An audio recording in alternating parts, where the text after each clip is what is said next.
नमस्कार, मैं प्रिंस अनजान द ट्रू रिपोर्टर में आपका स्वागत करता हूं। दोस्तों, भारत कोरोना महामारी की लड़ाई में बहुत ही नाजुक स्थिति से गुजर रहा है। हर दिन लाखों नए मामले सामने आ रहे हैं और 2000 से अधिक लोगों की मौत हो रही है। वैसे ये सरकारी आंकड़ा है, लेकिन हकीकत इससे भी भयावह हो सकता है। अस्पताल में बेड कम पड़ रहे हैं, ऑक्सीजन की कमी है, दवाइयाँ कम पड़ रहे हैं। स्थिति इतनी खराब है कि भारत के विदेश मंत्री एस जयशंकर ने दुनिया से आह्वान किया कि वो भारत के इस संकट के घड़ी में सहयोग करे। इस पर कई देशों ने भारत को सहयोग का आश्वासन दिया, जैसे सिंगापुर और सऊदी अरब ने ऑक्सीजन की सिलेंडर भेजे। वहीं अमेरिका जो वैक्सीन निर्माण करने के लिए कच्चे मटेरियल की ज़रूरत होती है, पहले तो देने से मना कर दिया, लेकिन अब मान गए हैं। भारत में वैक्सीनेशन भी उतनी तेज़ी से नहीं हो रहा है। इसके लिए भी कई सारी चुनौतियां हैं। एक तो भारत की विशाल आबादी है।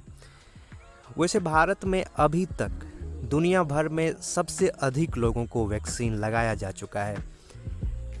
भारत में वैक्सीन को लेकर कई सारी चुनौतियां हैं। जैसे सबसे पहले हमारी आबादी बहुत बड़ी है, हमारे हेल्थ सेक्टर उतना अच्छा नहीं है, वैक्सीन का निर्माण भी उतना अधिक नहीं हो पा रहा है।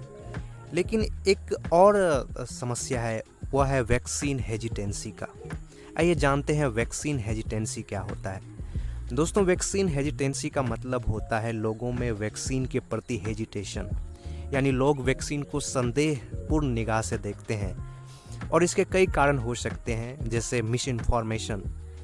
जैसे कि आप जानते होंगे कि हाल ही में भारत सरकार ने जब घोषणा किया था कि 18 वर्ष से अधिक लोगों को भी वैक्सीन लगाया जाएगा, तो कई सारे मिस इन्फॉर्मेशन व्हाट्सएप, फेसबुक पर फैल रहे थे, जिसमें कहा जा रहा था कि ये सरकार की प्लान है जनसंख्या कम करने के लिए, ताकि जो लोग वैक्सीन लगा लेंगे उसमें संतान उत्पन्न करने की क्षमता समाप्त हो जाएंगे।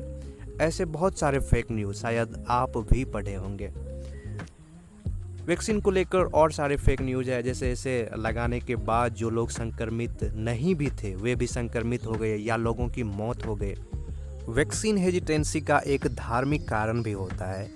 ऐसा नहीं है कि ये केवल कोविड-19 की वैक्सीन में ही हो रहा है।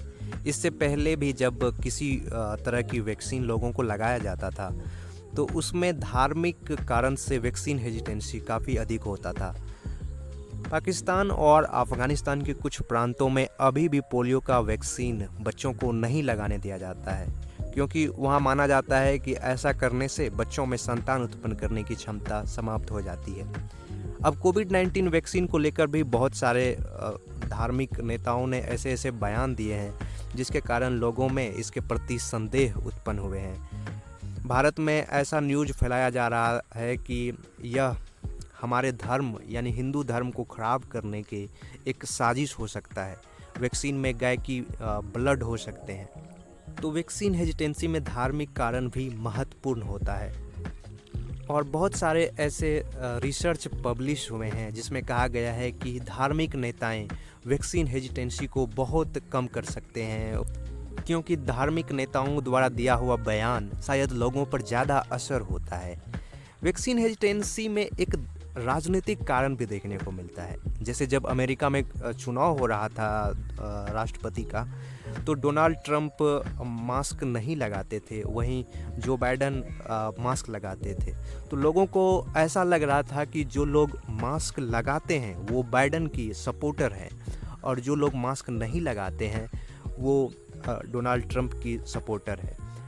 और जब इस तरह की वैक्सीन पर कोई बड़े नेता अपना स्पीच देते हैं या लोगों से कुछ आह्वान करते हैं, तो उस पर लोगों का असर होता है। अगर कोई नेता अगर बोल दे कि वैक्सीन सेफ नहीं है, तो इनका असर ज़्यादा होगा अगर कोई वैज्ञानिक वही बात बोले तो, क्योंकि नेता हमारे समाज में रहते हैं, लोग उसको ज़्यादा करीब से जानते हैं।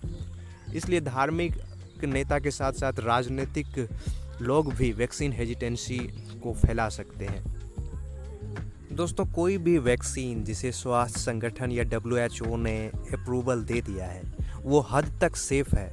और कई सारे रिसर्च बताते हैं कि जो लोग वैक्सीन लगा लिए हैं उसकी लाइफ लॉस होने की चांसेस 80 से 90% तक कम हो जाते हैं।